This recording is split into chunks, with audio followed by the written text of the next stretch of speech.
Épisode 32. Le jour le plus sombre de l'histoire. Le pèlerinage d'adieu est terminé. Les foules se dispersent. Les routes du désert se remplissent à nouveau. Mais quelque chose a changé. Ce n'est pas un simple retour. C'est la fin d'une mission. Le messager d'Allah, paix et bénédiction soient sur lui, revient à Médine. Il revient vivant. Il revient victorieux. Mais il revient vers ses derniers jours. La vie continue, en apparence. Les gens prient, les affaires se poursuivent, mais les signes commencent. Un jour, il se rend aux tombes des martyrs de Uhud. Il prie pour eux, comme un homme qui fait ses adieux. Puis une nuit, il sort vers Al-Baqiya, le cimetière de Médine. Il invoque pour les morts. Le ton est grave. Ensuite, il prépare une armée. Il nomme Oussama ibn Zayd, jeune. Certains parlent, mais lui insiste. La vérité ne dépend pas des murmures. Puis vient la maladie, une douleur, une fièvre intense. Il demande « Où serai-je demain ?» Encore « Où serai-je demain ?» Il veut être chez Aïcha. Ses épouses acceptent, on le soutient. Ses pieds traînent sur le sol. La faiblesse est visible. La fièvre est forte, très forte. Et il dit qu'il ressent encore l'effet du poison de Khaybar. Mais même dans la maladie, il enseigne. Il demande qu'on verse de l'eau sur lui, pour se lever, pour parler. Il sort vers les gens, malgré la douleur. Ses dernières recommandations sont claires. La prière, la prière, la prière. Puis, le jeudi, un moment lourd. Il demande qu'on lui apporte de quoi écrire, pour laisser un message.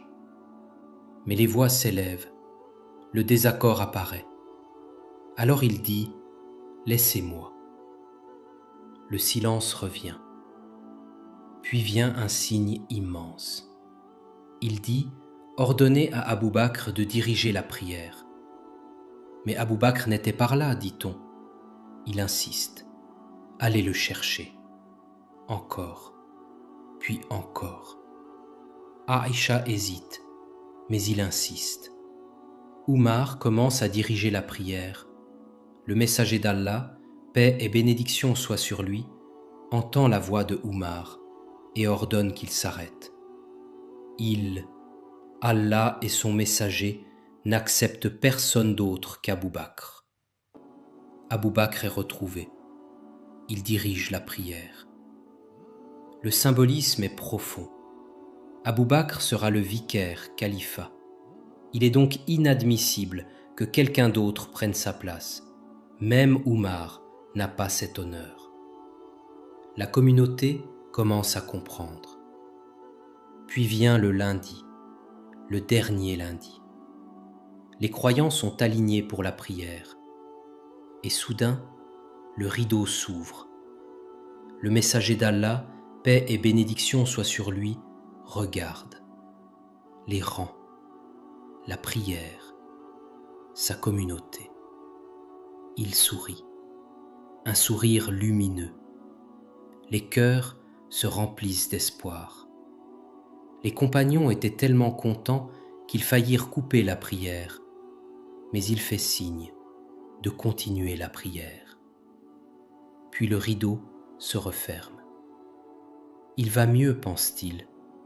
Tout redeviendra comme avant, croit-il. Mais non, c'est la fin. Ils ne le reverront plus vivant. Dans la chambre, les derniers instants arrivent. Sa tête contre Aïcha. Il lève le regard vers le ciel et il dit « Le compagnon suprême ». Il a choisi. Il ne restera pas. Puis, le silence. Le messager d'Allah paix et bénédiction soient sur lui, rend son âme. Un lundi, 12 Rabi' al-Awwal, l'an 11 de l'Hégire. Médine tremble. Le jour le plus sombre de l'histoire. La rumeur se repent, avec elle la tristesse et les pleurs aussi. Omar ibn Khattab refuse de l'accepter. Il sort son épée dans la mosquée du prophète, paix et bénédiction soient sur lui. Il promet de couper la tête à quiconque dit que le messager d'Allah est mort. Il ne peut pas accepter. Alors Abu Bakr arrive. Il entre directement dans la maison d'Aïcha, sa fille. Il regarde. Il embrasse le front du prophète.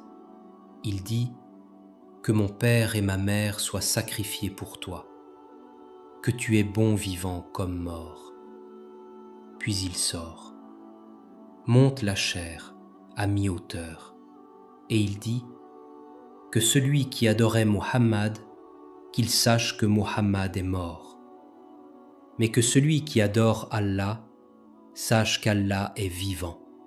Il ne meurt jamais. » Puis il récite les versets du Coran pour rappeler aux gens la vérité.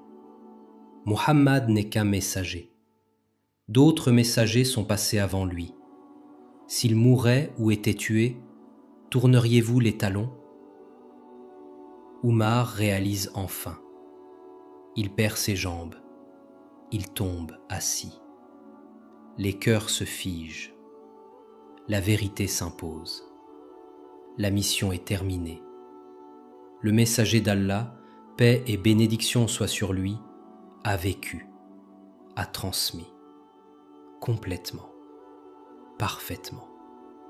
Il quitte ce monde sans richesse, sans palais, mais avec une communauté, une foi, un message et une lumière qui ne s'éteindra jamais. اللهم صل على محمد وعلى آل محمد كما صليت على إبراهيم وعلى آل إبراهيم إنك حميد مجيد. اللهم بارك على محمد وعلى آل محمد كما باركت على إبراهيم وعلى آل إبراهيم إنك حميد مجيد. اللهم اجعلنا من المتبعين لسنته المحافظين على شريعته المخشورين في زمرته، وارزقنا حبه وحب آله وأصحابه وحبيبنا إليه، وأدخلنا معه جنة النعيم برحمتك يا أرحم الراحمين.